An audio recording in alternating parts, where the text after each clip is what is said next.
जिस पथ पे चला उस पथ पे मुझे आंचल तो बिछाने दे।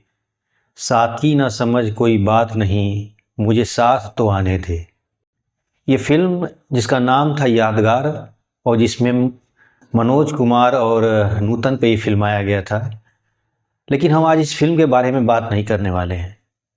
हम बात करने वाले हैं आज बिहार की राजनीति के बारे में। नमस्कार, अखबार रिपोर्टर में आपका स्वागत है और आज हम फिर एक नए अंक के साथ आपके साथ हाजिर हुए हैं। बिहार की राजनीति आज अजीब सी दौर में गुजर रही है। एक दूल्हा है और सारे बाराती हैं, चाहे वो पक्ष का हो या विपक्ष का हो, सब बाराती ही हैं। एक नीतीश कुमार हैं, वो आगे आगे चल रहे हैं और सारी पार्टियां और सारे लीडर्स उनको बस आंचल बिछा रहे हैं। साथी कोई नहीं समझ रहा है, लेकिन साथ सब चल रहे हैं। यानी कुछ इस तरह की राजनीति हो चुकी है बिहार की। बिहार में कोई लीडरशिप, अगर नीतीश नहीं तो कौन, नीतीश नहीं तो कौन और नीतीश नहीं तो कौन, बस यही एक सवाल चल रहा है। कोई लीडरशिप तैयार नहीं है। अगर आरजेडी की बात करें तो तेजस्वी यादव का भविष्य कुछ लंबा दिख नहीं रहा है। वह MY समीकरण यानी मुस्लिम यादव समीकरण से बाहर आ नहीं रहे हैं। उनके ऊपर भ्रष्टाचार का आरोप है, वो कभी जेल भी जा सकते हैं। यानी उनकी राजनीति भविष्य क्या होगा, यह अंधकारमय भविष्य में दबा हुआ है। दूसरी तरफ बीजेपी ने कोई लीडरशिप तैयार ही नहीं किया है। जातीय एक्सपेरिमेंट खूब की। कभी नित्यानंद राय को लाया गया कि यादवों का वोट अपनी तरफ खींच लेंगे। फिर सम्राट चौधरी को लाया गया कि वो कुशवाहा और कोई जातियों का वोट खींच लेंगे। यानी जाति और जाति, इससे बाहर बीजेपी निकली ही नहीं। और शायद उनको पता ही नहीं है कि बिहार बहुत कुछ बदल चुका है। बिहार की राजनीति अब जाति से बिल्कुल अलग हो चुकी है। लेकिन सारी पार्टियां इस मनोवृत्ति से बाहर निकल ही नहीं पा रही हैं। जाति और जाति, ये जाति है कि जाति नहीं, ये बिहार की राजनीति की यही हाल है। नीतीश कुमार भी अच्छी तरह जानते हैं कि वो अकेले नहीं जीत सकते हैं, इसलिए कभी वो बीजेपी के साथ, कभी आरजेडी के साथ चले जाते हैं। आरजेडी भी जानती है कि नीतीश कुमार के बिना हम सत्ता में नहीं लौट सकते हैं, तो उनको आंचल बिछाना शुरू कर देती है।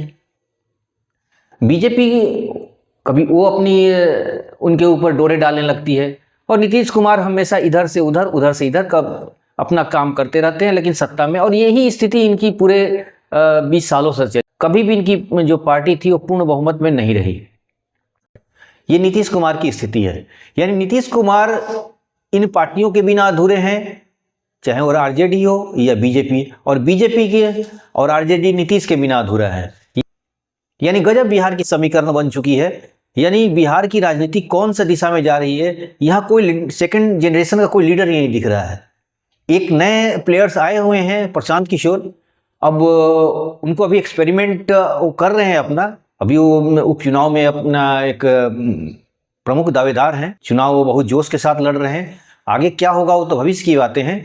लेकिन नीतीश कुमार को अक्सर टारगेट करते रहते हैं और आरजेडी के जो तेजस्वी यादव, उनको भी टारगेट करते रहते हैं, उनको अनपढ़ वगैरह बोलते रहते हैं। खैर, कहने का मतलब मेरा ये है कि एक सेकंड प्लेयर्स भी आ चुके हैं मार्केट में, प्रशांत किशोर। अब भविष्य में उनको देखना है कि वो कितना अपने वादों पर खरे उतरते हैं। वादे तो उन्होंने बहुत किए हैं।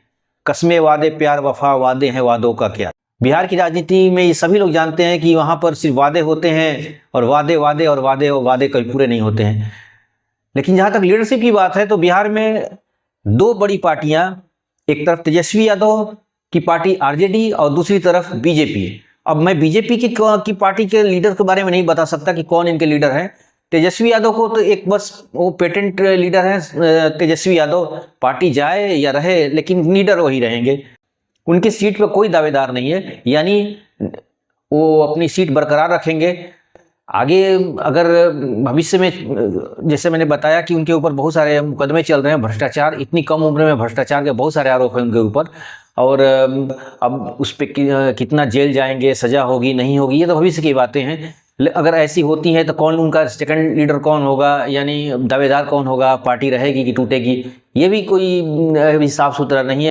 नीतीश कुमार अगर राजनीति छोड़ते हैं तो नीतीश कुमार की पार्टी का क्या होगा, क्योंकि नीतीश कुमार ने भी अपनी सेकंड जनरेशन को तैयार नहीं किया है। यानी सेकंड लीडरशिप उनकी पार्टी के लिए कोई नहीं है।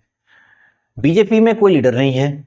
सब लोग शुरुआत से ही बस आंचल बिछा रहे हैं, साथी न सही कोई बात नहीं, साथ तो आने दे, यानी दिल मिले ना मिले हाथ मिलाते रहिए वाली बात है।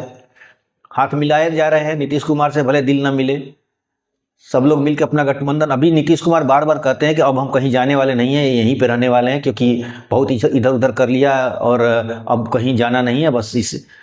अब नीतीश कुमार ये तो हर बार बोलते हैं, इसलिए उनके बारे में ये कहना कि नीतीश कुमार कब पलट जाएंगे कोई ठीक नहीं है। वो कभी इधर कभी उधर उनका लगा रहता है। कहने का मेरा मतलब ये है कि बिहार में लीडरशिप आज खत्म हो चुकी है। बिहार एक ऐसा राज्य था जहां नेशनल लीडर की कोई कमी नहीं थी। बिहार ने नेतृत्व दिया। बिहार ने इंदिरा गांधी के जो इमरजेंसी के खिलाफ एक जन आंदोलन खड़ा कर दिया, और उस जन आंदोलन से निकले हुए कितने लीडर आज राजनीति में हैं। लेकिन आज बिहार नेतृत्व विहीन है, बिहार में कोई लीडर नहीं है, और इसके जिम्मेदार यहाँ की पार्टियां हैं। उन लोगों ने अपने ये पार्टियां जो हैं अपनी राजनीति को साधने के लिए कभी भी सेकंड जनरेशन को उभरने ही नहीं दिया। कांग्रेस की हाल और बीजेपी के हाल में बिहार में कोई अंतर नहीं है। कांग्रेस अपनी दिल्ली की सरकार बचाने के लिए हमेशा लालू को बैसाखी के रूप में काम करती रही, और लालू यादव ने कांग्रेस को यहां से बंटा ढाल कर दिया, यानी पूरी तरह से खत्म कर दिया। बीजेपी का हाल वही है। बीजेपी अपनी दिल्ली की सत्ता बनाने के लिए नीतीश कुमार को सपोर्ट करते रहती है और अपनी पार्टी धीरे धीरे खत्म करते जा रही है, और नीतीश कुमार बीजेपी को कभी उभरने नहीं देंगे। अगर बीजेपी को नया लीडरशिप लाना है तो नीतीश से छुटकारा पाना ही होगा, और छुटकारा पाना ही नहीं होगा, उन्हें कुछ सालों के लिए सत्ता से दूर भी होनी होगी और एक जमीनी संघर्ष करना होगा। उसके बाद बीजेपी यहाँ पर अपनी फिर से वर्चस्व बना सकती है, लेकिन ऐसी संभावना तो है नहीं, क्योंकि दिल्ली की सरकार बचानी भी है। मोदी जी का कम से कम 5 साल का एक टर्म बचा हुआ, जो अल्पमत सरकार है, और मोदी जी कभी नहीं चाहेंगे कि नीतीश कुमार के चलते हमारी सरकार गिर जाए।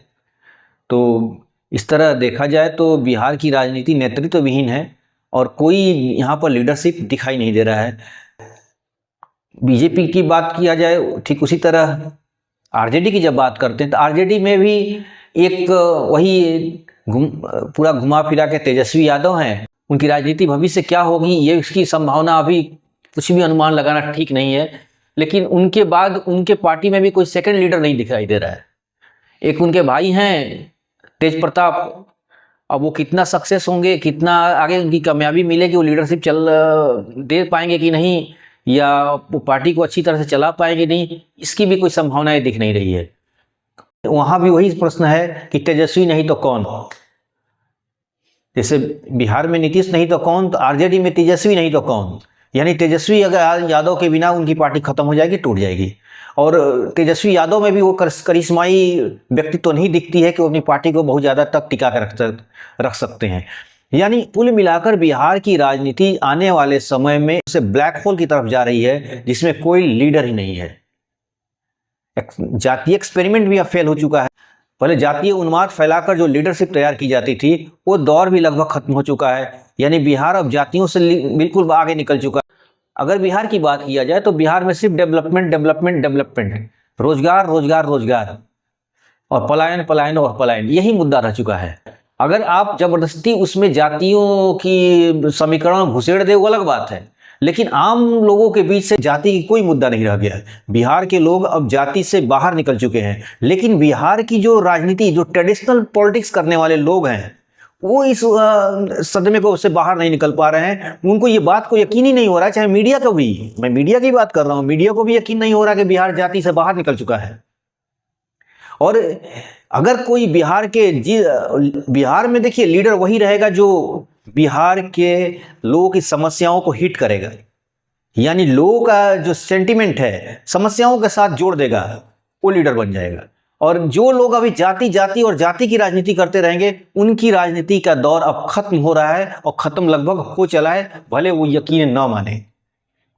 बिहार की राजनीति को जानने वाले लोग भी इस बात को भले ना माने कि बिहार की राजनीति से जाति का शब्द अब खत्म हो चुका है। बिहार की राजनीति को छोड़िए, बिहार की मीडिया भी इस बात को मानने के लिए तैयार नहीं है कि बिहार से जाति खत्म हो चुका है। लेकिन मैं दावे के साथ कह रहा हूं कि बिहार के लोगों से अब जाति नाम की कोई चीज नहीं है। यानी राजनीति में, मैं जाति खत्म की बात नहीं कर रहा हूं, मैं राजनीति में जाति के नाम पर मिलने वाला वोट अब नहीं मिल रहा, इसकी बात कर रहा हूं मैं। अब कोई आदमी जाति के नाम पर वोट नहीं देगा, भले उसी की जाति का कुछ भले टिकट लेके खड़ा हो। लोगों के सवाल बस एक ही होता है कि कोई भी आदमी अगर जीतेगा तो अपने बाल बच्चों के लिए करेगा, हमारे लिए क्या करेगा, ये सीधा एक क्वेश्चन होता है। लेकिन हमारी लीडरशिप जो है, बिहार की जो लीडरशिप है, और फील्ड में जाती ही नहीं है। बिहार की राजनीति जो है वो पटना के बाहर जाती ही नहीं है। कभी गांव में तो जाइए, कभी सड़कों पे तो जाइए, कभी लोगों के बीच में मिलिए तो सही। लोगों का एक ही जवाब होता है कि कोई भी हो, हमें कोई फर्क नहीं पड़ता है। कोई अगर हमारी जाति का भी हो, अगर चुनाव लड़ता है तो अपने बाल बच्चों को देखेगा पहले, हमारे बाल बच्चों को नहीं।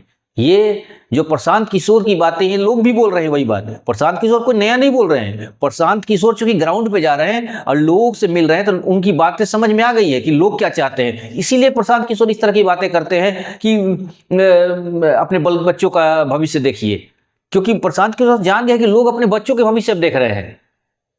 आने वाले समय में बिहार में लीडरशिप भले कुछ ना हो, लीडरशिप भले, लेकिन देश को एक मार्ग जरूर दिखा देगा। बिहार के लोग एक मैसेज दे देंगे पूरे देश में कि डेवलपमेंट, लोगों का विकास के अलावा कोई अब मुद्दा नहीं रह गया है। तो आज के अंक में इतना ही। आगे फिर एक नए अंक के साथ आपके पास फिर हाजिर होंगे हम। आपसे गुजारिश है कि मेरे चैनल को थोड़ा लाइक कीजिए, सब्सक्राइब कीजिए और शेयर जरूर कीजिए। तो इसके साथ ही बहुत बहुत धन्यवाद। Thank you.